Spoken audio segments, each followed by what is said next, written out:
ଜୟ ଜଗନ୍ନାଥ। ମୁଁ ସ୍ୱାଗତ କରୁଛି। ବହୁତ ଖୁସି ହେଉଛି ମୋ ଉପରେ ବ୍ୟାନ୍ ହଟିବ। ମୁଁ ଶୁଣି ବହୁତ ଖୁସି। ତାଙ୍କ ଭଲ ପାଇବା ମୋ ଉପରେ ସେମିତି ରହୁ। ଆଉ ମାଲିକ ମହାସଂଘ ଯେଉଁ ନିଷ୍ପତ୍ତି ନେଉଛନ୍ତି ଧରିକି ଆମେ ଫେରେଇ ଆଣିବୁ, ମୁଁ ତାକୁ ସ୍ୱାଗତ କରୁଛି।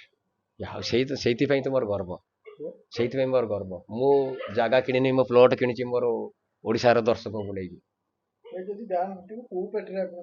ସେ ପର୍ଯ୍ୟନ୍ତ ମୋର କିଛି ଡିସିସନ୍ ହେଇନି। ପାର୍ଟି ତ କୌଣସି କଣ୍ଟାକ୍ଟ କରିନାହିଁ।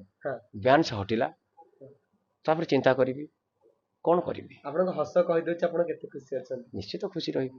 ଯେଉଁ ମୋ ପେଡ଼ି ଗୋଡ଼ରେ ମୋର ଶିକୁଳି ପଡ଼ିଥିଲା, ଯଦି ମୁଁ ଶୁଣିବାକୁ ଚାହୁଁଛି ମୋର ଶିକୁଳି ଖୋଲିଯିବ, ନିହାତି ଜଣେ କଏଦୀ ମଣିଷ ଯେତେବେଳେ ଜେଲରେ ଥାଏ, ଯେତେବେଳେ ସେ ଡିକ୍ଲାର ପାଇବ ଆଜି ସେ ମୁକ୍ତ ହବ, ଶୁଣୁଛି।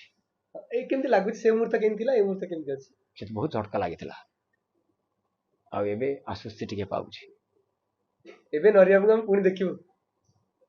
ପ୍ରଭୁ ଜଗନ୍ନାଥ କ'ଣ କରୁଛନ୍ତି ପୁଣି। ମୁଁ ରଙ୍ଗ ପାଉଡର ତଥାପି ମୁଁ ତ ନ୍ୟାୟ ପାଇଁ ସଂଘର୍ଷ ଚାଲିଛି। ଏଇ ଯେଉଁ ବ୍ୟାନ୍ ହଟିଲା, ଏଇଟା ଥିଲା ମୋ ମାଲିକ ପ୍ରତି ଯେଉଁ କହିଦେଇଥିଲି ବ୍ୟବହାର ଖରାପ କରିକି, ସେଇଥିପାଇଁ ମୋତେ ମାଲିକ ମାନେ ବ୍ୟାନ୍ କରିଥିଲେ।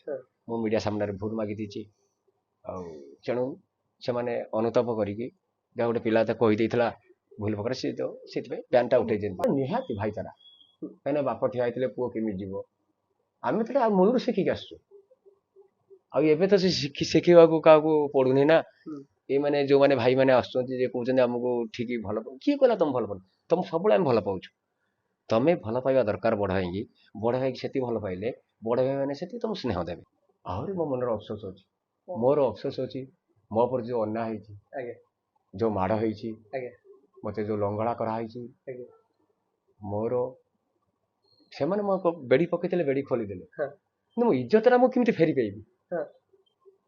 ମୁଁ ତ କହିଥିଲି ମୋର ଭୁଲ ମାଗିଦେଲି। ମୁଁ ଯେଉଁ ନାଣ୍ଡୁକୁ କହିଥିଲି, ମୁଁ ତାଙ୍କୁ ଭୁଲ ମାଗିଦେଲି। ଆଉ ମୋ ଅଖୁଆ ଭିତରେ ଯେଉଁ ଛାତି ଭିତରେ ଯେଉଁ ଦାଗ ବସିଛି, ସେଇଟା କୋଉଦିନ ପଦାକୁ ଆସିବ, ମୁଁ ସେଇଟାକୁ ସୁଯୋଗକୁ ଅପେକ୍ଷା କରିଛି। ଜନସାଧାରଣ କୋଉଦିନ ସେ ନ୍ୟାୟଟା ଦେଖିବେ, ମୁଁ ସେଦିନ ଦେଖିବି ଯେତେବେଳେ ମୋତେ ତେବେ ଶାନ୍ତି ଲାଗିବ।